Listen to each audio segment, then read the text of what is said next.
Hi అండి, అందరికీ నమస్కారం అండి. అయితే ఇప్పుడు మీరు చూస్తున్నటువంటి ఈ యొక్క సీనరీ ఎక్కడిదని నేను చెప్తానండి. శ్రీకాకుళం జిల్లా సీతంపేట అనేటువంటి పిక్నిక్ స్పాట్కి ఒక 5 కిలోమీటర్ల దూరంలో వేరే ఒక పిక్నిక్ స్పాట్ ఉందండి. అది మెట్టకోడు జలపాతం అని.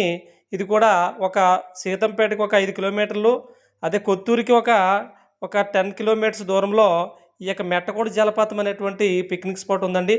ఇక్కడ కూడా పర్యాటకులు చాలా ఎక్కువ మంది ఈ శ్రీకాకుళం జిల్లాలో వివిధ ప్రాంతాల నుంచి ఈ పిక్నిక్ స్పాట్కి వస్తూ ఉంటారండి.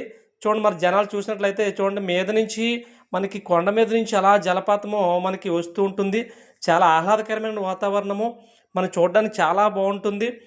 అయితే మన చిన్నపిల్లలు ఏంటి పెద్దవాళ్ళు కూడా అక్కడ ఎక్కువ మంది స్నానాలు చేస్తూ ఎంజాయ్ చేస్తారు.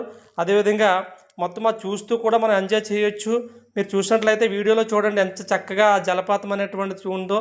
అలా మేము అక్కడికి మామూలుగా చూసాం కానీ స్నానాలు అయితే చేయలేదు. ఏం చేద్దాం, మేము వెళ్ళేసరికి అక్కడికి 4 o'clock అయిందండి. మేము ముందు సీతంపేట వెళ్ళి తర్వాత ఈ స్పాట్కి వచ్చాము. అక్కడ టైం ఎక్కువ స్పెండ్ చేయలేదు, కానీ మేము అక్కడ చూస్తూ చాలా ఆహ్లాదకరమైన వాతావరణం మేము చూస్తూ బాగా ఎంజాయ్ చేసామండి. మీరు వీడియోలో చూసిన జలపాతం అనేది చాలా ఎక్సలెంట్గా ఉంది. ఈ పిక్నిక్ స్పాటు ఇంకా చూడండి, మీకు పైన ఇంకా వేరే వీడియోలో చేస్తానండి. ఈ యొక్క స్పాటు నచ్చిన వాళ్ళు లైక్ చేయండి, షేర్ చేయండి. అదేవిధంగా మన ఛానల్ సబ్స్క్రైబ్ చేసుకోండి. ఇంకా ఎవరైతే సబ్స్క్రైబ్ చేసుకోలేదో మన ఛానల్ని సబ్స్క్రైబ్ చేసుకోండి. ఈ పిక్నిక్ స్పాట్ ఎంతమందికి నచ్చింది, ఈ స్పాట్ అనేటువంటిది ఎంతమందికి తెలుసో కామెంట్ రూపంలో కామెంట్ చేయండి. Thank you one and all.